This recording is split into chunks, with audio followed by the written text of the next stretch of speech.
नाही, हे वरिष्ठ पातळीवर ठरतं, त्यामुळे मला ह्याची कल्पना नाही. आणि संजय राऊत हे आमचे मुख्य उद्धवजींच्या नंतरचे मुख्य नेते आहेत. मोबिया आहे आणि मोबियाचं कोणीही बाहेर पडणार नाही. नाही, मला नाही माहिती आहे, याबाबत मी नाही बोलणार.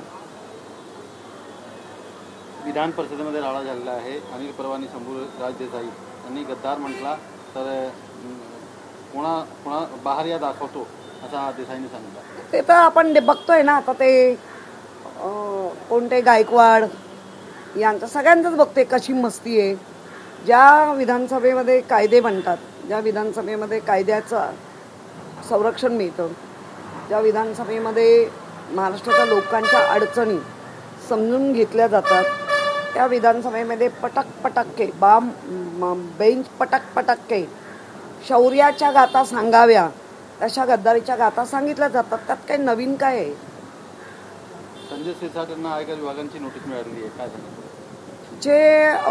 ज्या पद्धतीने त्यांचा तो व्यवहार सगळ्यांच्या समोर आलाय मे बी, आणि या संपूर्ण देशामध्ये ह्या संस्था आहेत ज्या केंद्राच्या माध्यमातून येतात, तर ते त्याला सामोरे जातील.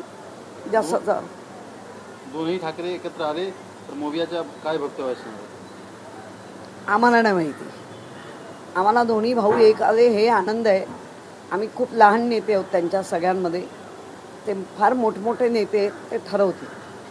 सरसंघचालक मोहन भागवत यांनी सूचक वक्तव्य केलेलं आहे की 75 वर्षापूर्वी अंगावर चाल पाळणारा थांबवला पाहिजे असा भागवतने म्हणालेले आहे. त्याच्यानंतर राऊतांनी मोदीच्या 75 वर्ष होत आहे तर त्याचा नियम आणि पाळावा असं म्हटलेलं आहे. नाही, खरं म्हणजे आपले देशाचे पंतप्रधान माननीय सन्माननीय नरेंद्र मोदीजी त्यांनी एकदा सांगितलेलं की 75 वर्षानंतर मी थांबणार आहे. आता ते तुमच्याकडे रेकॉर्डला असेल पण, आणि 75 इयर्स झाल्यानंतर बऱ्याच लोकांना एक सगळ्याच गोष्टींनी शांती हवी असते. मोहन भागवत हे संघाचे सरसंघ चालक आहेत, त्यामुळे ते जे बोलतात त्याच्या आजूबाजून त्या वाक्याची अनेक लोकांना त्याचे बाण सूचक वक्तव्य लागतं. आता ते कोणाला लागते माहिती नाही. एकनाथ शिंदे तडफडीने दिल्लीला जाऊन आले आणि मोठ्या नेत्यांची भेट घालून आले. तडफडीने माहिती नाही आता तडफड काय आहे. दिल्लीला जाऊन आणि लोकांना भेटून आले. कोण लोक? मोठे नेते. म्हणजे असं सांगा ना, मोदी साहेबांना आणि शहा साहेबांना भेटून मग पक्ष त्यांच्याच जीवावर उघडलाय.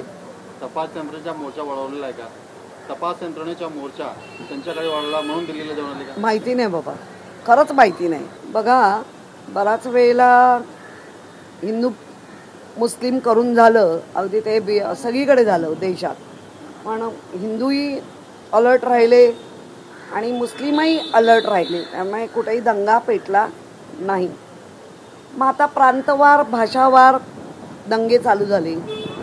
त्या दंग्यामध्ये निशिकांत दुबे जो नेहमीच फार वाईट पद्धतीने राजकारण करू पाहतो, त्यांनी महाराष्ट्रातल्या लोकांना सांगितलंय, मग महाराष्ट्रामध्ये BJPचे पण मराठी आहेत की, आणि त्यांना जरा जास्त जावं लागतं. ते आता पटक्के कोणाला मारेल ते बघूया. मग मुंबईमध्ये त्यांचा स्वतःचा फ्लॅट आहे निशिकांत दुबेच्या, आणि मुंबईमध्ये कामाला होते. नेमका त्याच्याबद्दल काय? हे मुद्दाम आणि उद्दामपणे चाललेलं राजकारण आहे. त्यामुळे मी मागच्याच वेळेला केडियाच्याच वेळेला सांगितलेलं, किडे मकोडे पकोडे सगळे आता बाहेर येतील, कारण त्यांना साथ आहे ती कोणाची आहे ती लोकांना कळते.